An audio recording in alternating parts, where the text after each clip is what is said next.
Hi friends, welcome to my channel easy dress and சமையல். Like பண்ணுங்கள், subscribe பண்ணுங்கள், comment பண்ணுங்கள். இன்றைக்கி நாம் பார்க்க போகிறது சிக்கன் பகோடா எப்படி செய்யலான்னு பார்க்கலாம். இது சாப்பாட்டுக்கும் நல்லாயிருக்கும், ஈவினிங் ஸ்நாக்ஸாகவும் சாப்பிட்லாம். சின்ன பசங்களுக்கெலாம் ரொம்ப பிடிக்கும். எப்படி செய்யலான்னு பார்க்கலாம். தேவையான பொருட்கள் வெங்காயம் 2, பெரிய வெங்காயம் 2, 10 பல் பூண்டு, 3 பச்சை மிளகா, பெருஞ்சீரகம், எலும்பில்லாத கோழி 1/2 கிலோ, பொட்டுக்கடலை 1 கப், கொத்தமல்லி 1 கைப்பிடி, புதினா 1 கைப்பிடி, மிக்ஸி ஜார், பெரிய மிக்ஸி ஜாரில் எல்லா கோழியும் எடுத்து போட்டுங்க. எலும்பு இருக்கக்கூடாது சுத்தமாக.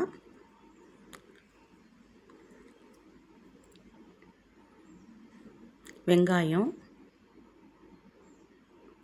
உங்களுக்கு ஃபஸ்ட்டு கோழியை மட்டியில் அரைச்சி எடுத்துக்கோங்க. சில பேருக்கு மிக்ஸி அரையாது, அதனால் கோழி மட்டியில் ஃபஸ்ட்டு அரைச்சிடுங்க. அதுக்கப்புறம் அதுக்கப்புறம் இதெல்லாம் போடுங்க.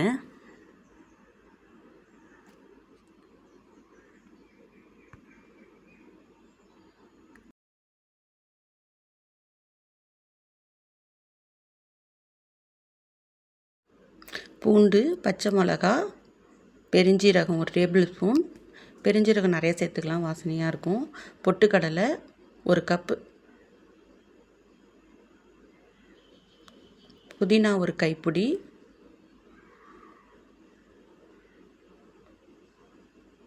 மல்லித்தழை 1 கைப்பிடி அரைச்சி எடுத்துக்குங்க. அரைக்கும்போது கொஞ்சம் சிக்குனுச்சுன்னா தண்ணி லேசாக விடுங்க, நிறைய ஊற்றிடாதீங்க. அரைச்சி எடுத்துக்குங்க பேஸ்ட்டு பதத்தில். ரொம்ப மையவும் அரைச்சிடக்கூடாது. அது அரைச்ச பிறகு தேவையான அளவு உப்பு, 2 ஸ்பூன் மைதா, கொத்தமல்லி தழை போட்டு ஆயில் சூடானதும் அதில் போட்டு பகோடா மாரி கிள்ளி போடுங்க. சின்ன சின்னதாக கிள்ளுங்க, ரொம்ப பெருசு பெருசாக போடாதீங்க. சின்ன சின்னதாக கிள்ளி போடுங்க.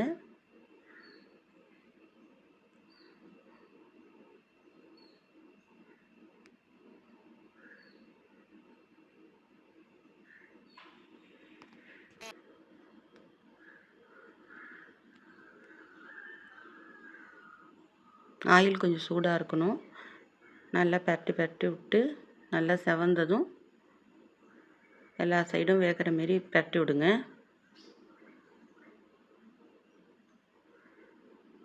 இது அரைக்கும்போது மல்லித்தழையெல்லாம் போடுறதுனால ரொம்ப நல்லாயிருக்கும். வாசனை கவுச்சி வாசனையே வராது. ரொம்ப நல்லாயிருக்கும், சின்ன பசங்களுக்கு ரொம்ப பிடிக்கும். க்ரீன் சில்லி சாஸோடு இதை வச்சு சாப்பிட்டா ரொம்ப டேஸ்ட்டாக இருக்கும். ஈவினிங் ஸ்நாக்ஸாகவும் சாப்பிட்லாம். ஒரு 1/2 கிலோ கோழி போதும். ஒரு தட்டு நிறைய பகோடா வரும், நிறைய பேர் சாப்பிட்லாம். ரொம்ப டேஸ்ட்டாகவும் இருக்கும். செஞ்சு பாருங்கள்.